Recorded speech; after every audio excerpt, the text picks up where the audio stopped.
வாழ்க வையகம், வாழ்க வையகம், வாழ்க வளமுடன். பிரம்மாஸ்திரம் என்றால் என்ன? பிரம்மத்திலிருந்து பெறப்பட்ட, தவம் இருந்து பெறப்பட்ட அஸ்திரம். வலிமையான ஒரு அஸ்திரம் என்றால் வலிமையான ஒரு ஆயுதம். அதுதான் பிரம்மாஸ்திரம். இது கதைகள்ல சொல்லப்பட்டிருக்கு. நிஜத்துல நடந்திருக்கா யாருக்கும் தெரியாது. ஆனா கதைகள்ல இது சொல்லப்பட்டிருக்கு. இப்போ இந்த நவயுகத்துல நமக்கு கிடைத்த பிரம்மாஸ்திரம் வேதாத்திரியம். குருவால் அந்த பிரம்மாஸ்திரம் பெறப்பட்டு அவர் காலத்திலேயே நமக்கான பல வியூகங்களை, ஸ்ட்ராட்டஜி இல்லைங்களா, வழிமுறைகளை எவ்வாறு அந்த பிரம்மாஸ்திரத்தை பயன்படுத்துவது இல்லைங்களா. ஒரு அஸ்திரம் கிடைச்சிட்டா அது பெரிய விஷயம் கிடையாது, கிடைக்கிறது பெரிய விஷயம் கிடையாதுங்க. ஆனா என்ன வியூகத்தை பயன்படுத்தி, என்ன ஸ்ட்ராட்டஜி பயன்படுத்தி அந்த அஸ்திரத்தை கரெக்டா நம்ம இம்ப்ளிமெண்ட் பண்ண போறோம், அதுதான் ரொம்ப ரொம்ப ரொம்ப முக்கியம். இந்த பிரிவில குரு தொடர்பு எல்லாருக்கும் கிடைச்சிடுது.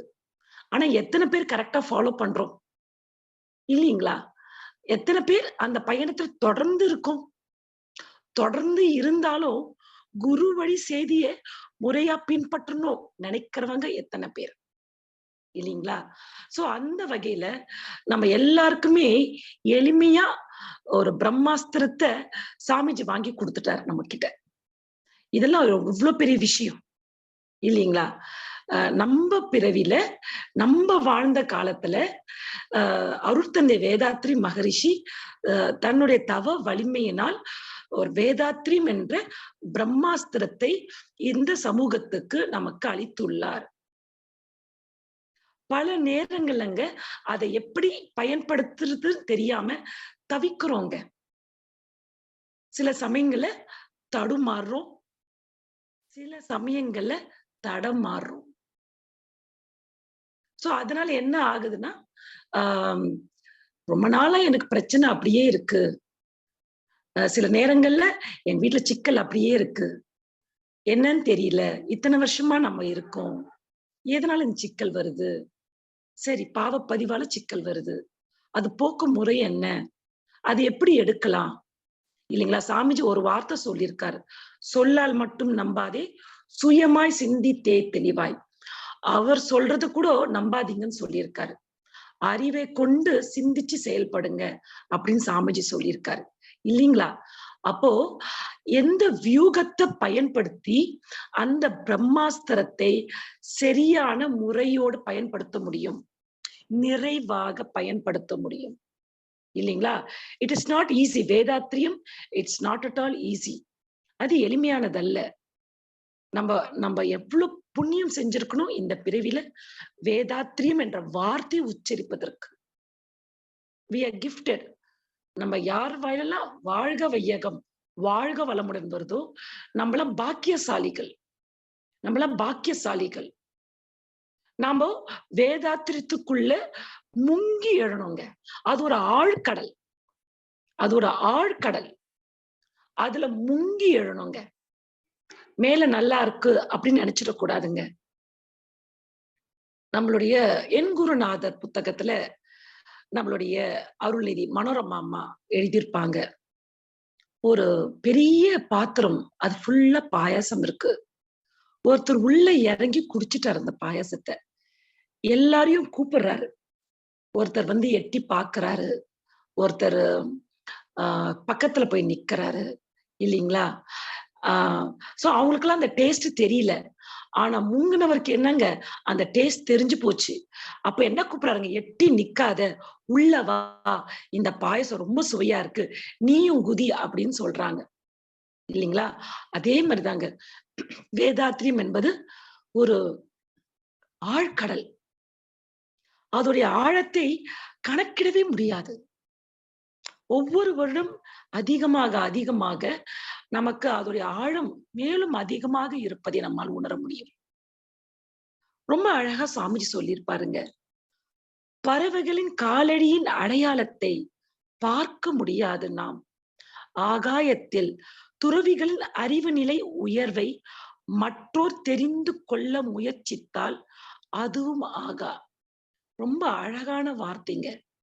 எப்படி ஒரு பறவையோட காலடியோட அடையாளத்தை ஆகாசத்துல பார்க்க முடியாது. அதே மாதிரிதாங்க ஒரு துறவி, ஒரு ஞானியோட அறிவை அளக்கவே முடியாது. இதுதான் வேதாத்திரியம் அப்படின்னு அறுதியிட்டே சொல்ல முடியாது. இதுதான் நீங்க கேட்டிருந்தீங்கன்னா சாமிஜியோட இஃப் ஐம் ரைட், அவருடைய கடைசி பிறந்த நாள் ஸ்பீச் ஏற்கனவே லாஸ்ட் டைம் சொல்லியிருந்தேன். அதை பார்த்து அனுப்புறேன்னு.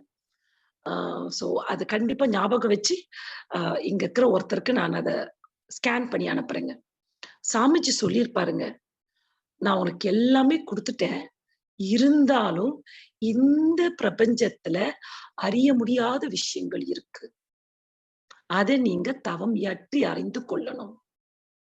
பாருங்க, நான் கொடுத்துட்டேன்ற தாண்டி இன்னும் நிறைய இருக்கு, அறிஞ்சிக்கங்க அப்படின்னு சொல்லியிருக்காருன்னா, அப்போ நம்மளுடைய வியூகம், அந்த வேதாத்திரியத்தை நாம சரியா பயன்படுத்தணும்னா முதல்ல எந்த வியூகம் நமக்கு தேவைங்க, எந்த ஸ்ட்ராட்டஜி நம்ம முதல்ல ஃபாலோ பண்ணுங்க? குரு என்னும் நிலையை தான், குரு என்னும் தெய்வீகத்தை தான் நாம் முதல்ல ஃபாலோ பண்ணணுங்க. அங்க ஒரு புரிதல் வரணுங்க. அந்த வியூகம் கரெக்டா பயன்படுத்தணும்னா புரிதலோட பயன்படுத்தணும்னா, உணர்தலோட பயன்படுத்தணும்னா, அந்த வியூகத்தில் கரைந்து விட்டோமேயானால் இந்த பிறப்புக்கு வெற்றி கிடைக்குதுங்க. எந்த நோக்கத்துக்காக இந்த பிறப்பு எடுத்தோமோ அந்த நோக்கம் வென்று விடுகிறதுங்க. சோ வியூகம் 1 குரு. குருவை அறிந்து கொள்ளுதல் முதல். 2வது குருவை உணர்ந்து கொள்ளுதல். 3வது குருவில் கரைந்து விடுதல். இந்த 3 நிலைகளும் ரொம்ப ரொம்ப முக்கியங்க. நம்ம மன்றத்துக்கு எப்போ நம்ம முதல்ல நுழையிறோமோ, என்ட்ரி கொடுக்கிறோமோ, அப்போ குருவை அறிந்து கொள்ளுதல் இல்லைங்களா? அப்போ அவர் யாரு, அவர் எங்க பிறந்தாரு, அவர் எந்த புத்தகங்கள்லாம் எழுதினாரு, நம்ம எல்லாருக்குமே தெரியும் இல்லைங்களா? அவர் சிறு வயதுல என்னென்ன நடந்தது, எது இந்த ஆன்மீகத்தை நோக்கி அவரை அழைத்து வந்தது, அவருடைய ஆன்மீக பயணம் எவ்வாறு மென்மேலும் வலிமை அடைந்தது, ராமலிங்க வள்ளலார் காட்சி அளித்த பின் அவர் வாழ்க்கையில் நடந்த மாற்றங்கள் என்ன, இரவும் பகலாக நமக்காக எவ்வாறு உழைத்தார் இல்லைங்களா?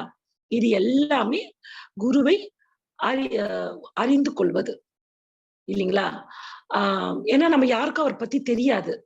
என்ன கேட்டீங்கன்னா எனக்கு அவரை பத்தி ஒண்ணுமே தெரியாது இல்லைங்களா? இன்ஃபேக்ட் இப்பவும் ஞாபகம் இருக்கு.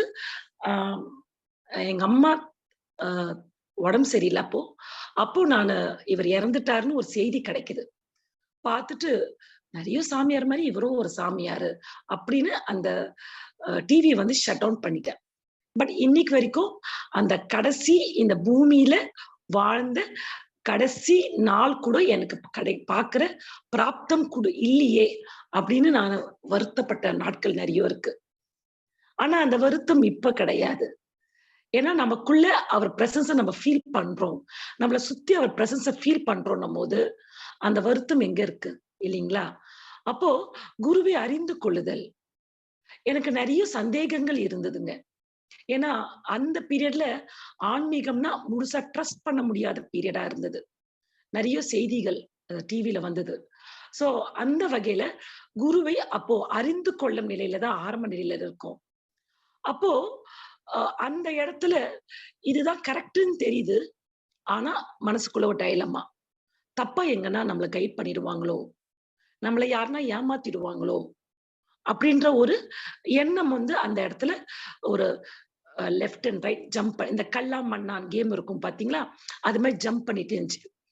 அந்த இடத்துலதான் ஒரு நாள் ஒரு ஆசிரியரோட புக்கை படிக்கும் போது நாம் குருவை உணர வேண்டும், குருவை பத்தி படிச்சுட்டு இத்தகைய உன்னதமான குருவை நாம் அனைவரும் உணர வேண்டும். உணர வேண்டும். ஏன்னா அவரை பத்தி அறிஞ்சுக்கிட்டோம். அவர் என்ன பண்ணாரு, எப்படி வாழ்ந்தாரு, எனது வாழ்க்கை விளக்கம் படிச்சு நம்ம நம்ம அருள்நிதி மனோரமா அம்மா என் குருநாதர் புத்தகத்தை படிக்கும் போது அதை நம்ம அறிந்து கொண்டோம். ஆனால் அறிந்து கொள்வது எப்ப வேணாலும் ஸ்லிப் ஆயிடும். சரிங்களா? 2வது, அறிந்து கொள்வது என்பது நம்முடைய புலனுக்குட்பட்ட என்னுடைய அனுபவங்களுக்குட்பட்ட செய்தியை வைத்துக் கொண்டுதான் நான் குருவை அறிந்து கொள்வேன். நான் சொன்னேன் பாத்தீங்களா? அந்த பீரியட்ல யாரெல்லாம் அந்த பீரியட்ல வாழ்ந்தாங்க, அவங்க என்னெல்லாம் செஞ்சாங்க, எந்த ஆன்மீக பயணம் சக்சஸ் ஆயிருந்தது, எந்த ஆன்மீக பயணம் ஃபெயிலியர் ஆயிருந்தது, அதுக்கு என்ன காரணம், சமூகத்தில் நிலக்கும் சூழ்நிலைகள் என்ன, இதை வைத்துதான் நான் அறிந்து கொள்ளும் குருவை ஜட்ஜ் செய்வேன். நான் ஜட்ஜ் பண்ணுவேன். நான் அவ்வாறா சமூகம் எவ்வாறாக உள்ளதோ அவ்வாறாக தான் எனது குருவை நான் அறிந்து கொள்வேன். இல்லைங்களா? எனது குருவை தாண்டி ஒரு மகானை அறிந்து கொள்வேன். அறிதலில் எனது என்ற வார்த்தை கிடையாது. அவர் ஒரு மகான், அவ்வளவுதான். அவர் ஒரு மகான், அவ்வளவுதான். அப்போ அறிதலில் எனது என்பது கிடையாது. அறிதலில் மகான் என்ற வார்த்தை மட்டுமே இருக்கு, ஞானி என்ற வார்த்தை மட்டுமே இருக்கின்றது, அவர் ஒரு மாமனிதர் என்ற வார்த்தை மட்டுமே இருக்கிறது. அது எந்த இடத்திலும் தடம் மாறலாம். இல்லைங்களா? இன்னொரு ஞானி அந்த பீரியட்ல வராருன்னா, ஓ இவரை விட இவர் சூப்பரா இருக்காரே, இங்க இருக்கிற நிலைகளை விட அங்க நிலைகள் ரொம்ப நல்லா இருக்கே, அவங்க இன்னும் மோட்டிவேட் பண்றாங்களே, அப்படி என்று நான் தடுமாறுவதற்கும் தடமாறுவதற்கும் வாய்ப்புகள் நிறைய உள்ளது. நாம் குருவை அறிந்து கொள்ள நிலையில் மட்டும். 2வது, உணர்ந்து கொள்ளும் நிலை. அடுத்த ஸ்டெப், ஒரு ஸ்டெப் உள்ள போறோம், அகநோக்கி உள்ள இறங்குறோம். ஏன்னா நமக்கு தீட்சை கொடுத்துட்டாங்க. தீட்சை கொடுத்த அன்னைக்கு கூட குருவை பத்தி நமக்கு முழுசா தெரியாது. அது கொடுத்தா நல்லதுன்னு சொல்லியிருக்காங்க. ஏதோ பிடிச்சிருக்கு, எங்கேயோ பிடிச்சிருக்கு, இல்லைங்களா? அப்போ நம்ம தீட்சை வாங்கிக்கிறோம். காரணமே சொல்ல தெரியல, பிடிச்சிருக்கு. எங்கேயும் கிடைக்காத ஒரு அமைதி இந்த இடத்துல கிடைச்சிருக்கு, இல்லைங்களா? அப்போ இந்த இடத்துல வெறும் அறிந்து கொள்ளும் நிலையில இருக்கும்போது, அடுத்தபடி நம்ம உள்ள இறங்கும் போது குருவை உணர வேண்டும், உணர்ந்து கொள்ள வேண்டும். உணர்வாக குருவை நம் நம் ஆத்மாவின் உணர்வாகவே குருவை நாம் உணர வேண்டும், இல்லைங்களா? அப்போ accepting Guru as he is, accepting Guru as it is.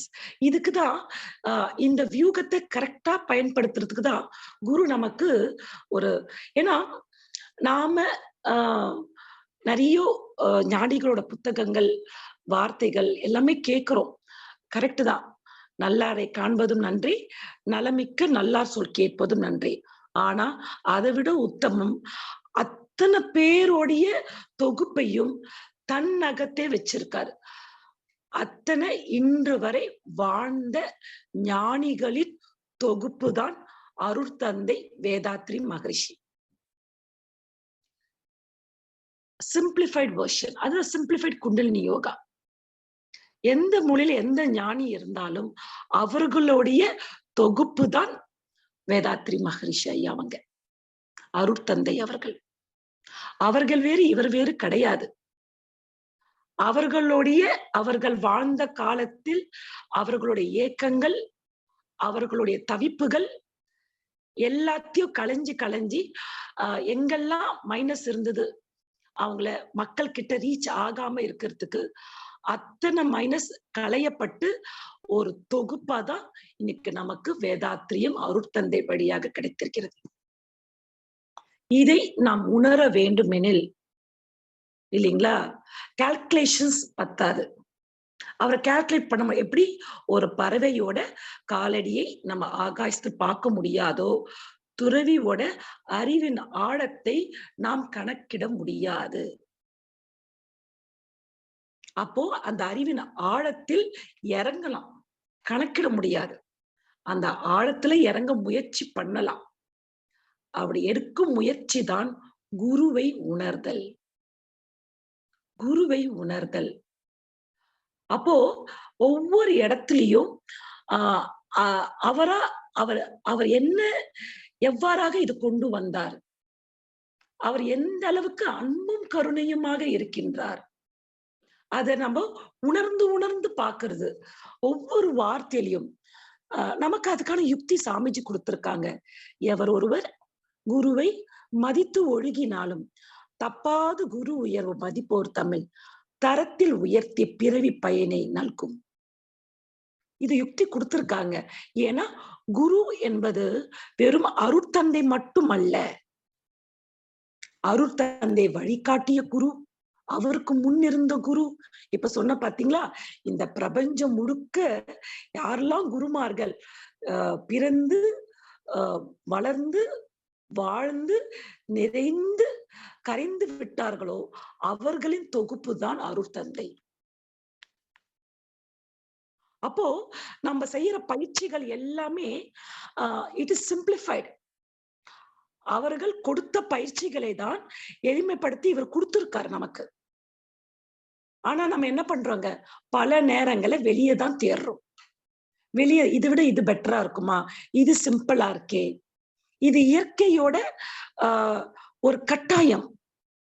வேதாத்திரியம் என்பது, அருட்தந்தை என்பது இயற்கை வலுக்கட்டாயமாக மனிதன் மேன்மை அடைய, தூய்மை பெற நவயுகத்திற்கேற்றபடி கொடுக்கப்பட்ட வாழ்க்கை முறைதான் இக்குருவின் வழியாக வேதாத்திரிய வாழ்க்கை முறை.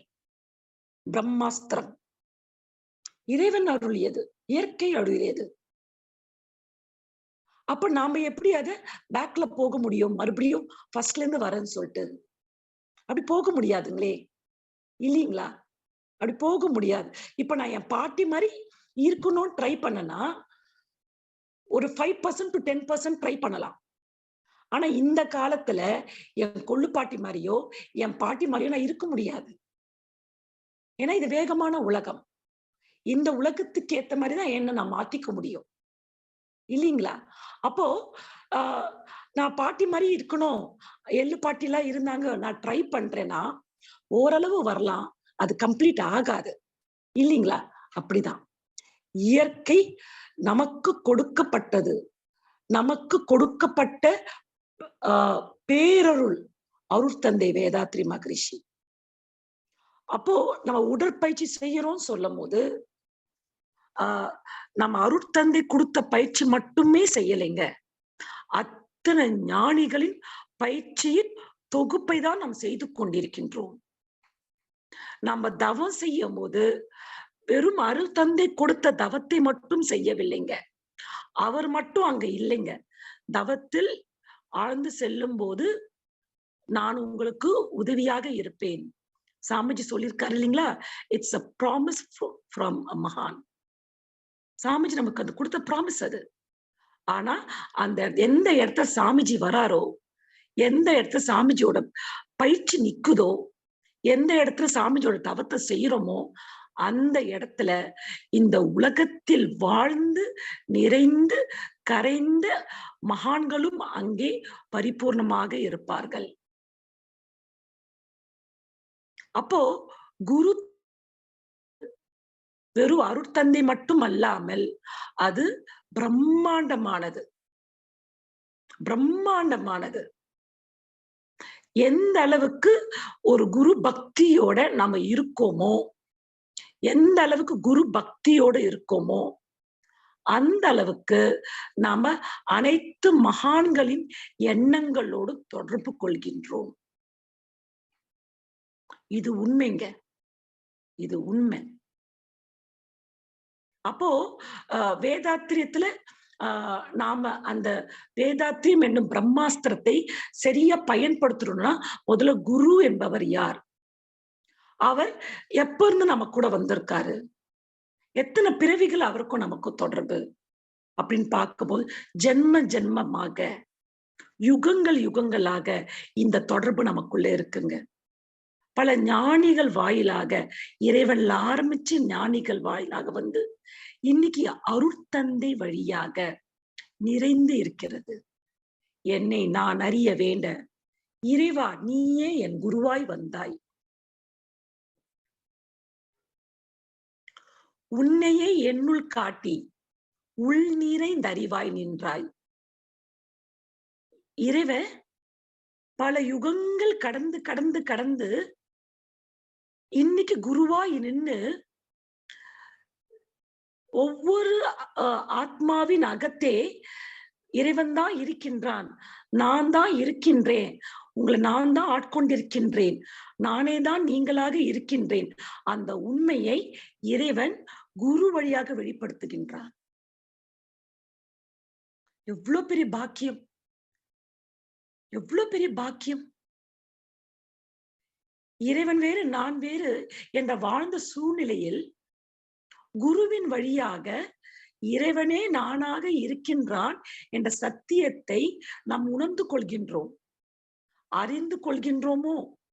அறிந்து கொள்கின்றோம். உணர்ந்து கொள்கிறோம் இரண்டாவது, அறிந்து கொள்கின்றோம். இதில் இறைவனே நானாக இருக்கின்றான் என்ற அறிதலே பிராப்தம். அந்த பிராப்தத்தை பெற்றுவிட்டால் உணர்தல் இயல்பாக வந்து விடுகிறது. அப்போ குருவை உணர வேண்டும். குருக்கும் நமக்கும் இருக்க பந்தம் இப்பிறவி பந்தம் மட்டுமல்ல, கோடான கோடி பிறவி பந்தம் இந்த பிறவியில் வலிமை பெற்றிருக்கின்றது. அது சாதாரண பந்தம் அல்ல. இது பத்தி அறியாம எப்படி நம்ம வேதாத்திரத்தை கம்ப்ளீட்டா ஃபாலோ பண்ண முடியும்? இல்லீங்களா? இப்ப எங்கன்னா பிசுறுதுன்னா இங்குதான், இல்லீங்களா? அப்ப குரு என்பவர் எங்க இருக்காரு? என்றைக்கு உயிர் கலப்பு பெற்றோமோ அன்னைக்கே குருவோட கலந்துட்டோம், இல்லீங்களா? என்னைக்கு குருவோட உயிர் கலப்பு பெற்று விட்டதோ அன்னைக்கே ஞானிகளுடைய எண்ணங்களோடும் உயிர் கலப்பு பெற்று விட்டோம்.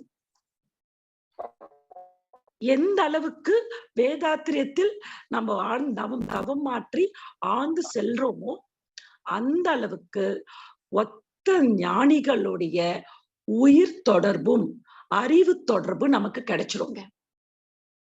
அறிவு தொடர்பு கிடைச்சிடும். குறிப்பா பார்த்தோம்னா விவேகானந்தருடைய தொடர்பு கிடைக்க வாய்ப்பு இருக்கு, ரமணர் மகரிஷியோட தொடர்பு கிடைக்க வாய்ப்பு இருக்கு, இது மாதிரி பல ஞானிகளுடைய தொடர்பு கிடைக்க வாய்ப்பு இருக்கு.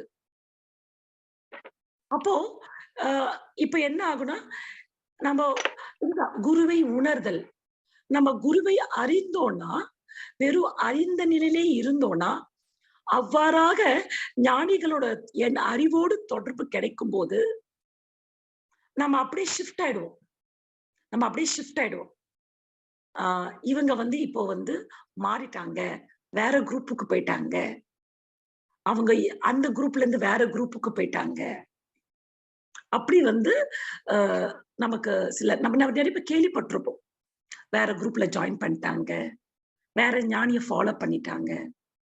இந்த ஆன்மீக பயத்துல ஞானிகளுடைய அறிவு தொடர்பு கிடைக்காம, அனைத்து ஞானிகளுடைய அறிவோடு தொடர்பு கிடைக்காம நம்ம பயணம் பண்ண முடியாது.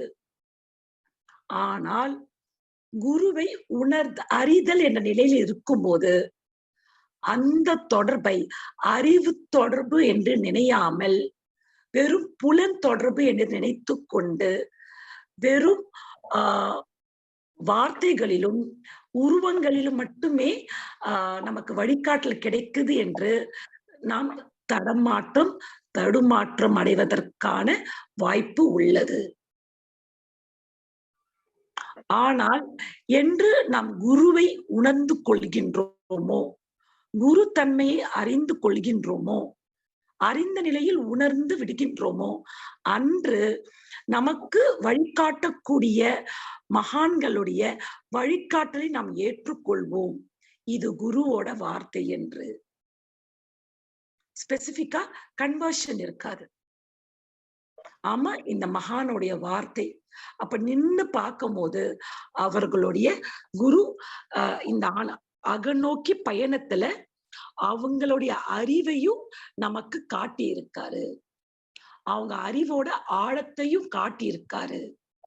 அப்போ அந்த நிலையோட நம்ம கனெக்ட் ஆகும்போது ஆட்டோமேட்டிக்கா எதற்காக கிடைச்சது அப்படின்ற உண்மையை நாம் உணர்ந்து கொள்வோம். அவ்வாறு உணர்ந்து கொள்ளும் போது அருட்தந்தை வேறு அல்ல, அவர்கள் வேறு அல்ல. அவர்களுடைய எண்ணத்தோடைய திணிவுதான் இன்று நமக்கு அருட்தந்தையாக மலர்ந்துள்ளது என்ற சத்தியத்தை உணர்ந்து கொள்வோம். அப்போ குருவை உணர வேண்டும். குருவை ஒவ்வொரு நொடியும் உணரணும். அவருடைய வார்த்தைகளை படிக்கிறது மட்டும் இல்லாம வாழ்க்கையில அத இம்ப்ளிமெண்ட் பண்ணி பார்க்கணும். என்ன சொல்ல வராரு, அந்த வார்த்தை எதனால் வந்தது, எதற்காக வந்தது, அதை நாம் இம்ப்ளிமெண்ட் பண்ணி பார்க்கணும்.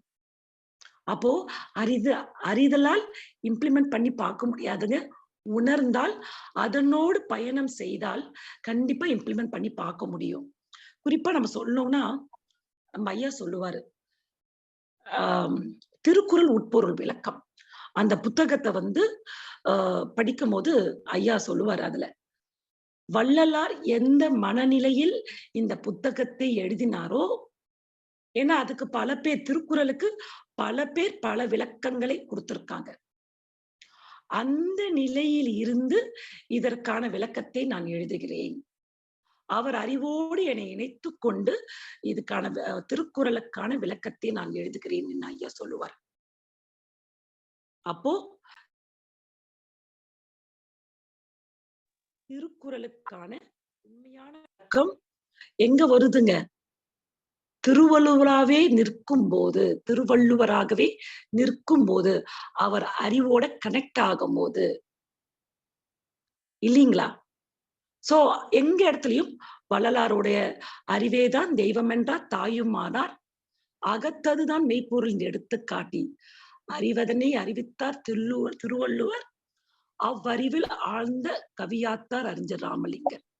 அப்போ பல ஞானிகளோட தொடர்பு இருந்த போதும் அவரை என்ன பண்ணாருங்க, அந்த அறிவு நிலையோட கலந்து எல்லா ஞானிகளுடைய அறிவோடு கலந்து அந்த அறிவை பயன்படுத்தி கொண்டார். அப்போ குருவை உணர்தல் என்பது அவர் அறிவோடு கலந்து அவருடைய அறிவை நாம் பயன்படுத்தி கொள்ள வேண்டும். அவர் என்ன கொடுக்க வரார், என்ன சொல்ல வரார், எதற்காக இந்த பிரிவிலே எனக்கு வேதாத்திரியம் கிடைச்சது, எதற்காக குரு எனக்கு கிடைச்சார், வேதாத்திரியம் என்ன சொல்ல வருது என் வாழ்க்கையில. அப்போ இந்த கேள்விக்கான பதில் எங்க வருங்க? உணர்தல்.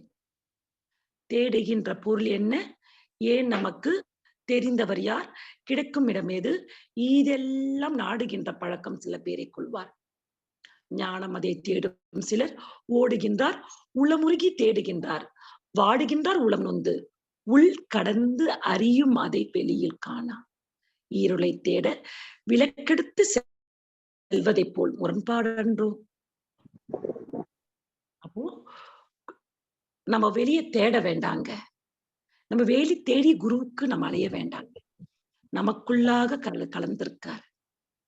இந்த பிரபஞ்சத்துல வாழ்ந்த ஞானிகளுடைய அத்தனை அறிவும் அருட்தந்தையோட அறிவு ஒன்று கலக்கும் போது அத்தனை அறிவும் நம்முடன் கலந்து விடுகிறதுங்க. அப்புறம் வேற எங்க போய் தேடுறோங்க? வேற எங்க போய் தேட போறோம்? யார போய் தேட போறோம்? எதற்காக தேட போறோம்?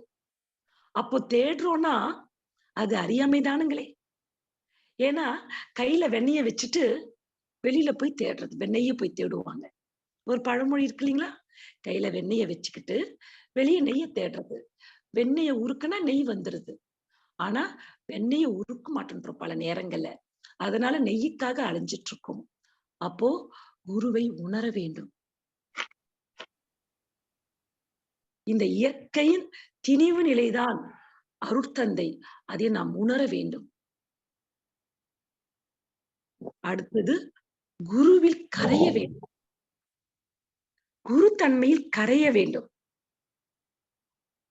என்னை நான் அறிய வேண்ட இறைவா நீயே என் குருவாய் வந்தாய்.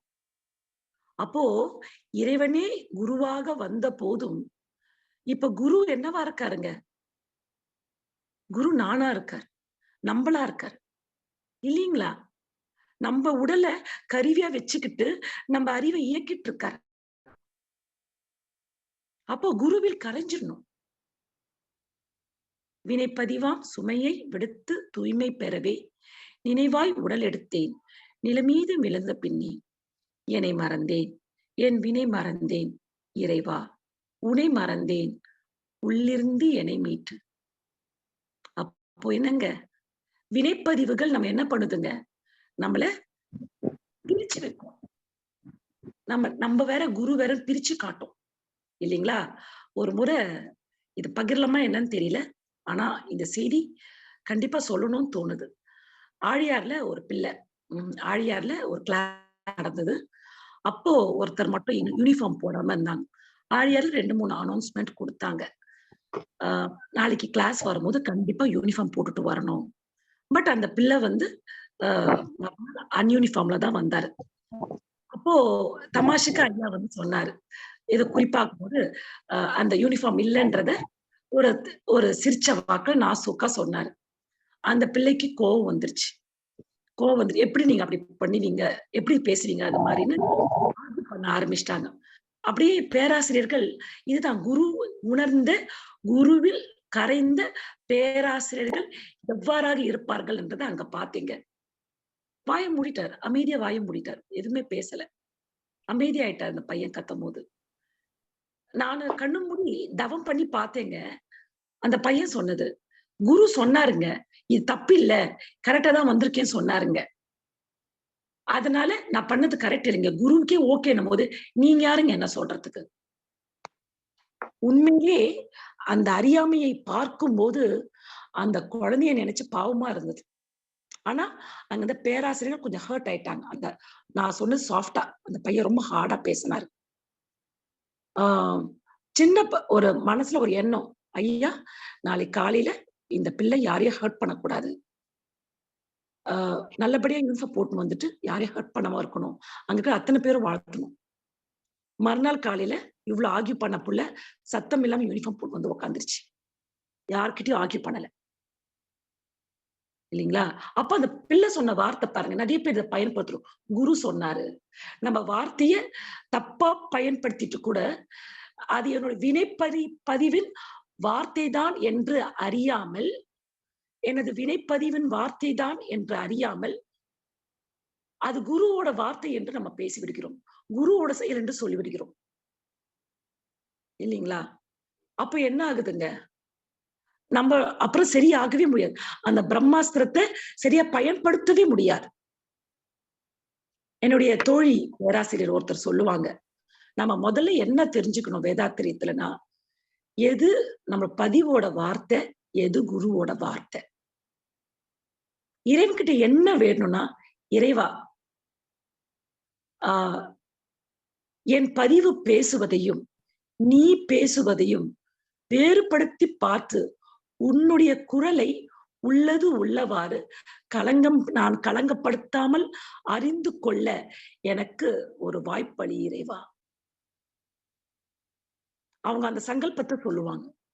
ஆமாங்க, நம்ம இன்னும் குருவை பல நேரங்கள் அறிதலே நிக்கிறோம். உணர்தலுக்கு வரணும், குருவில் கரையணும். அப்பதான் குருவோட குரல் நம்ம வழியா பேசுங்க. நம்ம வெறும் அறிதலே நின்னோம்னா நம்ம வினைப்பதிவு பேசுங்க. நம்ம வினைப்பதிவு பேசும். நம்ம என்ன பண்ணுவோங்க, அதுக்கு குரு சாயல், குரு வார்த்தையோட சாயல் கொடுத்து வச்சிருவோம். அது பல பேரை காயப்படுத்த வாய்ப்பு இருக்கு, பல சங்கடப்படுத்த வாய்ப்பு இருக்கு. 2வது, நாமளே பிரம்மாஸ்திரத்தை சரியாக, அஸ்திரம் என்றால் நல்லா பிடிச்சுக்கணும். அப்பதான் அத கரெக்டா அத இம்ப்ளிமெண்ட் அத வந்து செலுத்த முடியும் இல்லைங்களா? அது எதற்காக கொடுக்கப்பட்டதோ அந்த நோக்கம் சரியாக நிறைவேறும். அந்த அஸ்திரத்தை பிடிப்பதற்கான முதல் வியூகத்தையே என்னால சரியா இம்ப்ளிமெண்ட் பண்ண முடியல. குரு என்ற வியூகத்தையே இம்ப்ளிமெண்ட் பண்ண முடியலன்னா, அடுத்தடுத்து இருக்கும் வியூகங்களை என்னால் எப்படி பயன்படுத்த முடியும்?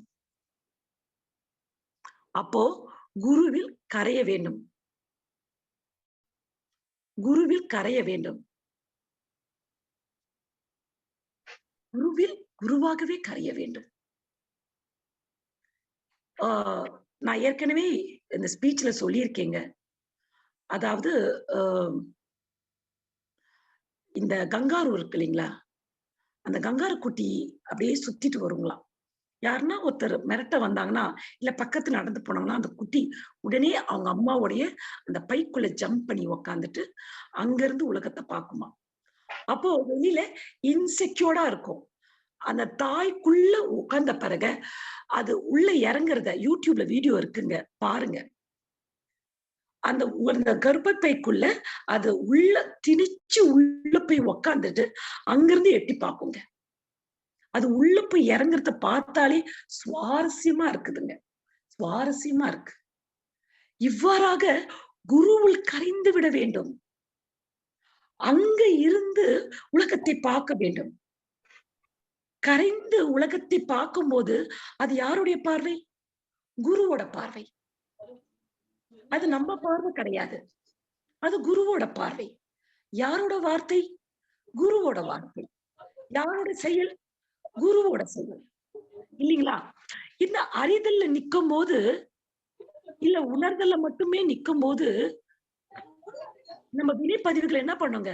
பல நேரங்கள்ல குரு என்ற அந்த அந்த மாஸ்க போட்டுட்டு வந்து நிக்குங்க. சாமிஜி ரொம்ப அழகா ஒரு கவி கொடுப்பாருங்க.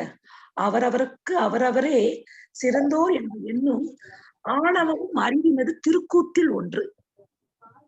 அவரவருக்கு தவத்தினது தன்மை என்னை காட்டி தான் அறிவாய் இருப்பதை உணர்த்தும் அறிவின் கூட்டே. அப்ப நம்ம கலங்கப்பட்ட அறிவு என்ன பண்ணுங்க? என் வார்த்தையெல்லாம் குருவோட வார்த்தை தான் அப்படின்னு முந்தி வந்து நிற்கும். ஏன்னா பழக்கத்துக்கும் விளக்கத்து நம்ம போராடிட்டு இருக்கோம். அது முனைஞ்சு வந்து நிற்கும். அப்ப நம்ம என்ன நினைப்போங்க? குருதான் என் வழியா பேசியிருக்காரு. 4 பேர் காயப்படுத்திட்டாங்க. குரு அவரை ஹர்ட் பண்ணணும்னு சொன்னாரு. நினைச்சாரு, ஹர்ட் ஆயிட்டாரு. அதை நான் ஒண்ணும் பண்ண முடியாது. அது குரு வார்த்தை. அப்படி சொல்வதற்கும் வாய்ப்பு இருக்கு.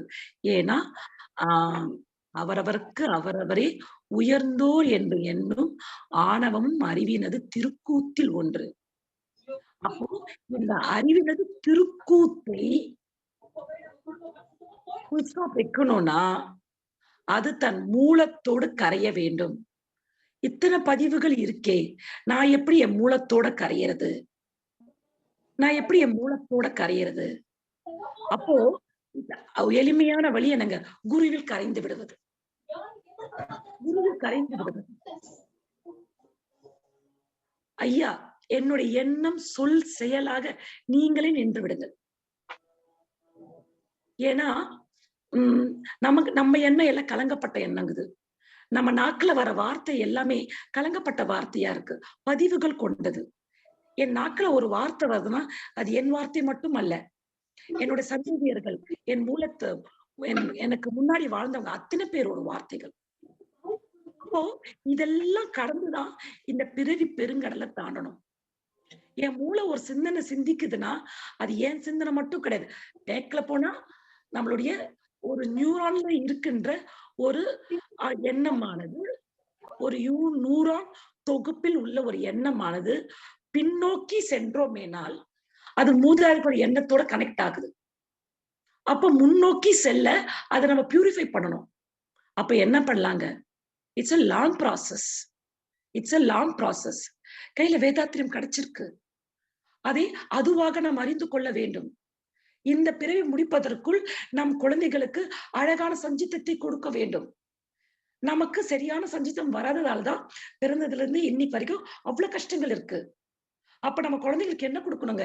நிறைவான ஒரு சஞ்சிதத்தை கொடுக்க வேண்டும். அவ்வாறு கொடுக்க வேண்டுமெனில் திரு வேதாத்திரியத்தை நிறைவாக நாம் அறிந்து கொள்ள வேண்டும். அந்த அந்த பிரம்மாஸ்திரத்தை நிறைவாக பயன்படுத்த அறிந்து கொள்ள வேண்டும். அப்போ நாம் என்ன பண்ணணும்னா, குருவில் கரைந்து விட வைக்கும் யூகம் ஒன்று. குருவில் கரைந்து விட வைக்கும் வேண்டும். எச்செயலை, எப்பொருளை, எக்குணத்தை ஒருவர் அடிக்கடி நினைந்தால் அப்பொருளின் தன்மையதாய் நினைப்போர் ஆற்றல் அறிவினிலும் உடலிலும் மாற்றம் காணும். இப்பெருமை இயல்பூக்க நேதியாகும். எவர் ஒருவர் குருவை மதித்து ஒழுகினாலும் தப்பாது குரு உயர்வு மதிப்போர் தம்மில் தரத்தில் உயர்த்தி பிறவி பயனை நல்கும். Simple formula. சோ ஒவ்வொரு நிமிஷமும் அவருடைய வார்த்தைகளை, அவருடைய எண்ணங்களை நம்ம அசப்போடும் போது, குரு வழியே நம்மளுடைய அந்த ஒழுக்கத்தை நாம ஃபாலோ பண்ணும் போது, அவர் குரு வழி அந்த ஒழுக்கத்தை ஃபாலோ பண்ணும்போது, குருவில் கரைந்து விடும்போது ஆட்டோமேட்டிக்கா நம்ம குழந்தைகளுக்கு என்ன கொடுப்போங்க? தூய்மையான சஞ்சிதத்தை கொடுப்போங்க. ஏங்க? வேதாத்திரத்தை கரெக்டா பயன்படுத்த ஆரம்பிச்சிருவாங்க. அந்த பிரம்மாஸ்திரத்தை கரெக்டா பயன்படுத்த ஆரம்பிச்சிருவாங்க. ஏன்னா வியூகம் ஒன்றிலே வெற்றி பெற்று விடுகின்றோம். குருவில் கரைந்து விடுகின்றோம். குருவில் நிறைந்து உணர்ந்து கரைந்து விடுகின்றோம். அப்போ குருவில் கரைந்து விட்டோமே ஆனால் குரு அருளிய பிரம்மாஸ்திரம் எளிமையானது தானே நமக்கு. அவர் வேதாத்திரியத்தை எந்த அறிவோடு கொடுத்தாரோ அந்த அறிவுல நம்ம கனெக்ட் ஆயிடுறோம். அப்போ இந்த பிரபஞ்சமே நம் வசம். அவர் என்ன சொல்ல நினைக்கிறாரு, என்ன கொடுக்கிறாரு, அது உண்மை பொருள் என்ன, அதற்கான செயல்பாடு என்ன, அனைத்தையும் உள்ளது உளவாறே அறிந்து விடுகின்றோம். இந்த நிலையில் வெற்றி பெற்றோமே ஆனால் அடுத்தடுத்த யூகங்கள் அது அதுவாக காட்சி அளிக்குமுங்க. நமக்கு எதுக்குங்க கஷ்டம்? குரு ஒருவரில் கரைந்து விட்டோமே ஆனால் அடுத்தடுத்து வரும் யூகங்கள் கடினமானதல்ல, எளிமையானதே. ஏன்னா கங்காரு தாயோட கருவறையிலிருந்து இப்ப உலகத்தை பாக்குது. தாய் வேற, கங்காரு வேற, குட்டி வேற கிடையாது. அது தாயோட கருவறையிலன்னு பார்க்கும்போது தாயோட பார்வைதான் அந்த குட்டியோட பார்வையா இருக்கு. குட்டிக்குன்னு தனியா பார்வை கிடையாதுங்க. இந்த பிறவில இந்த வாய்ப்பு கிடைச்சா போதுங்க, இல்லைங்களா? இல்ல இந்த பிரிவில நான் ஏதோ தெரிஞ்சுக்க போறேன், ஜம்ப் பண்ண போயிட்டு சொசைட்டில நிறைய, இந்த உலகத்துல நிறைய வியாபாரங்கள் இருக்குங்க. நம்ம வினைகள் அதுல போய் எங்கன்னா நம்மள உட்கார வச்சுக்குங்க. அதை மீட்கிறதுக்கே நம்மள இன்னும் சில பிறவிகள் எடுக்கணுங்க. தேவையாங்க? பிரம்மாஸ்திரம் கிடைச்சிடுச்சு. மீண்டும் இந்த வியாபாரத்துக்குள்ள போய் சிக்கிக்க வேண்டாம். கரெக்டா இதுல இருந்து நம்ம குருவில் கரைந்து அவர் பார்வை வழியாக உலகத்தை பார்த்தாலே அந்த பிரம்மாஸ்திரம் எவ்வாறாக பயன்படுத்துவது, அந்த பிரம்மாஸ்திரத்தை வைத்துக்கொண்டு வாழ்க்கை அழகானதாகும், ஆனந்தமானதாகும், பிரம்மாண்டமாக மாறிடுங்க. வாய்ப்புக்கு நன்றிங்க. வாழ்க வளமுடன். வாழ்க வளமுடன். ஸ்கை வேதாத்திரியம் அமுதம் சேனலுக்கு இதுவரைக்கும் சப்ஸ்கிரைப் பண்ணின அனைத்து அன்பர்களுக்கும் மிக்க நன்றி. வாழ்க வளமுடன்.